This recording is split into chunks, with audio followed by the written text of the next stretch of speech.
नमस्कार, मैं मनीष मिश्रा। आप देख रहे हैं रिसर्च न्यूज़ की लगातार चुनावी चर्चा जारी है और इस समय हम ग्राम पंचायत तमरादेश की पोलिंग बूथ में हैं।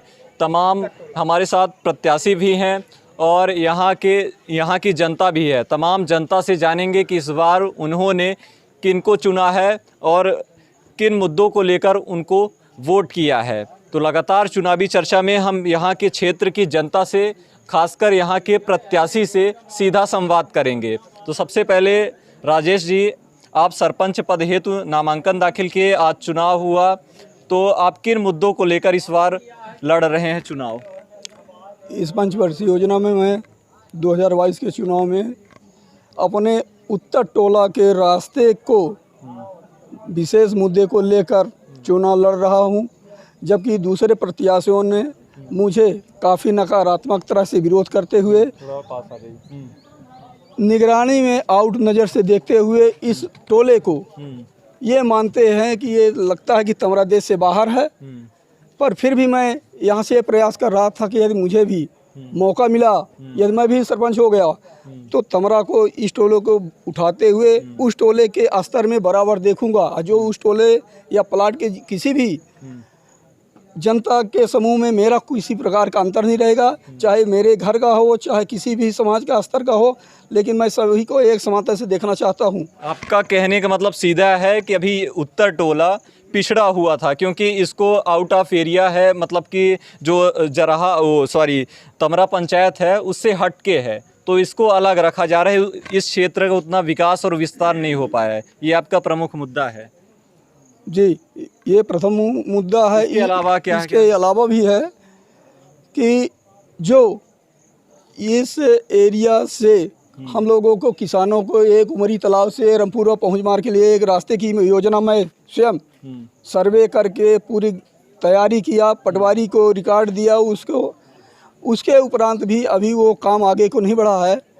तत्पश्चात मेरा ये प्रयास था कि यदि मैं इस पंचायत का प्रतिनिधि बनूंगा तो मैं उस मार्गों को प्रथम उद्देश्य में निकाल कर सफल करूंगा। ये हर प्रतिनिधि दावा और वादा करता है, लेकिन आप कुछ अलग और नया करने की क्या सोचे हैं? साथ ही ये बताइए कि आपके ऊपर जनता कैसे विश्वास करेगी, आप जनता को कैसे भरोसा दिला पाएंगे कि अगर हम प्रतिनिधि चुने जाते हैं तो इस बार क्षेत्र का विकास करेंगे? जनता के बीच में मैंने ये अपील पहले से ही किया था कि यदि मुझे आप मौका देंगे तो इसके साथ साथ आप मेरा काफ़ी तौर से भरोसा मानकर देखिए। मैं 5 साल पिछले समय से किसी भी पद में नहीं था, लेकिन जो छोटा मोटा काम का स्तर था मेरे सामने, अन्य सरपंच या अन्य प्रतिनिधियों के अलावा मैंने 80% काम अपने इन समाज के बीच में करके सफल करके दिखाया हूँ। और इनसे भी ये जानकारी ले लिया जाए। समाज सेवा का काम हुआ है। क्या नाम है आपका?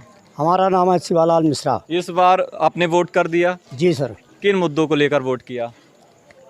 सबसे पहले तो जो हमारे यहाँ के छोटे हैं, बड़े हैं, वोट लेने के बाद कोई उधर से इधर के लिए नज़र नहीं करता है। 7 साल हो गया विधायक का और ये चुनाव होने को, आज तक ना तो कोई विधानमंडल का सदस्य इधर आया, ना कोई लोकसभा का सदस्य इधर आया।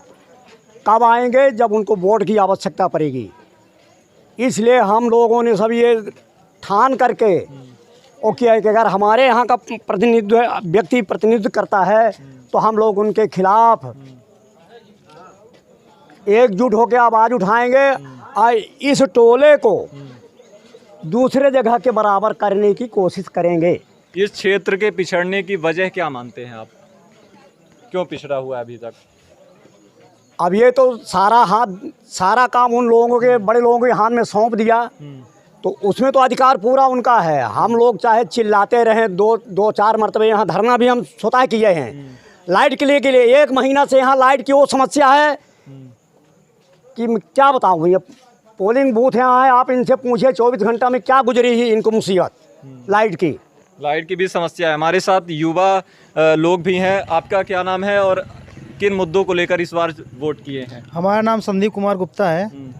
हम और शिक्षा, बिजली, रोड के लेके वोट किए हैं। शिक्षा, बिजली, सड़क, ये मूलभूत सुविधाएं हैं और आम सुविधाएं हैं। इसके अलावा कुछ नया विचार है, नए प्रतिनिधि से अपेक्षाएं हैं? नहीं कुछ कुछ नहीं है। क्या नाम है आपका? हमारा फेस में पटेल। इसी पंचायत से हैं आप? हाँ, किन मुद्दों को लेकर वोट किए हैं इस बार? वोट किए हैं, न तो रोड है, न तो लाइट है, न तो पानी है, न रास्ता, नदी नाला उतारने के लिए हमका लोगों को रास्ता नहीं है। हाल ये मुद्दा है। रोड, लाइट, सड़क, ये तमाम लोग कह रहे हैं कि यही चीज़ें हैं और इसी परेशानी से जूझ रहे हैं और यही हमारा इस बार मुद्दा है। आप क्या मानते हैं, इस बार कैसा प्रतिनिधि चुनना चाह रहे मैं हैं? चाहता हूँ कि युवा बड़ा पढ़ा लिखा हो, हमारे बातों को सुने कि क्या कैसे पढ़ाई लिखा रोड जैसे रोड हैं उसको ध्यान देना चाहिए। सबसे बड़ी बात तो यही होती है। प्रतिनिधि आपका कैसा होना चाहिए? हमको युवा पढ़ा लिखा होना चाहिए, कोई भी हो, हमको प्रत्याशी पढ़ा लिखा चाहिए, कोई हमारे बातों को सुन सके। ये नहीं कि उसके पास जाए बोल दीजिए, वो सब हमको ना चाहिए। मैं यही प्रत्याशी सुना हूँ।